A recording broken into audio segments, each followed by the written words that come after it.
With the Currie Cup shifting into gear, we dropped in on the Golden Lions for insight into their training routine. Ewan met up with New Zealand rugby legend Carlos Spencer. Carlos, tell me a bit about your coaching career, because at the moment you are the backline coach for the Lions. I mean, that only started last year, Currie Cup.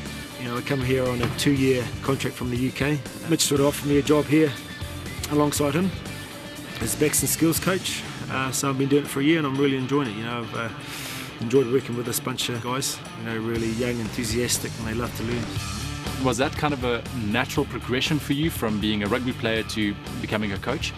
I think in terms of looking after the backs and skills, because obviously a back player myself, I'd obviously been involved in a lot of schools coaching before and teams, so I thought I'd fit in really well, and it's something that suits me as well.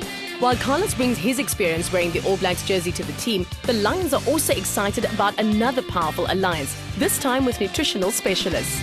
Carlos, tell me a bit about the importance of supplementation within the Lions team. Obviously the amount of training the guys are getting through in the games, nutrition is vital. Not only nutrition but supplements as well. We were lucky to have USN on board, and they joined us a year ago. And not only the supplements but their advice. A lot of these players have come up not having the right advice and not knowing nothing about nutrition. USN's come on board and giving them that direction. The head coach John Mitchell believes in building a strong foundation for long-term success, and USN, the ultimate sports nutrition, is helping the players achieve just that. Tell me about the role that USN plays here within the Golden Lions Rugby Union. Well, supplementation is, to me, misinterpreted. Professionally, it's a very important aspect of the players' preparation. Nutritionally, they need to be educated, and also each individual is so different. So you really need to cater for the needs of the individual and be prescriptive in that manner, so that you can maximise not only the player's performance, but it really, at the end of the day, it comes down to his preparation and his ability to recover. So hopefully, by the time that he gets to performance, that his system is fueled in such a way that he can perform to the best of his ability. How important is it for these experts to be around and working closely with the team? It's all very well as a head coach to say this is what should be done, but when you've got the experts who come in who've got the fact behind the service and the product that they're providing, that goes to a long way to getting the player or the athlete to believe in what's being presented. As youngsters, we're often brought up on a generic approach, and when it's individualised, it takes a lot longer, I think, for people to understand. So education on supplements are essential.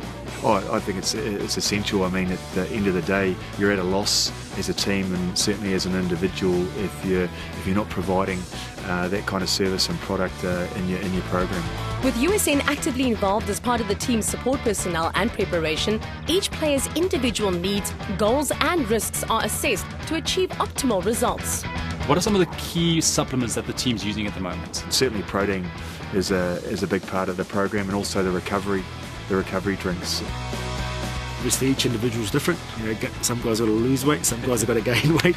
I think the main one is probably the protein, in particular the ISO whey protein, which the guys use a lot of. This week we'll get to know the individual players and chat about the unique challenges they face as professional athletes. But first, let's spend more time with the coaches. Now, both New Zealand and South Africa are strong rugby nations. If you had to highlight one thing, what do we have in common and what makes us so great at rugby?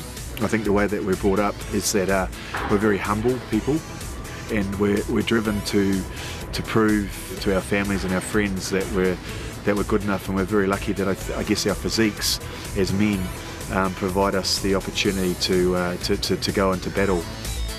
The culture's very similar, I think. They both love working hard. Physically they're the same, and the passion for the game is the same. They're passionate over here and they're passionate in New Zealand.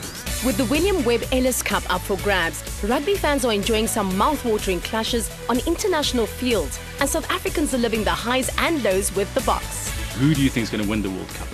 Well, personally, I'd like to see the All Blacks win, but I think it'll come down to the top 5, and that'll be obviously then Australia, South Africa, England and France, and it's going to come down to the team that has the most luck, the least injuries, and the team that's prepared that can win four knockout test matches in a row.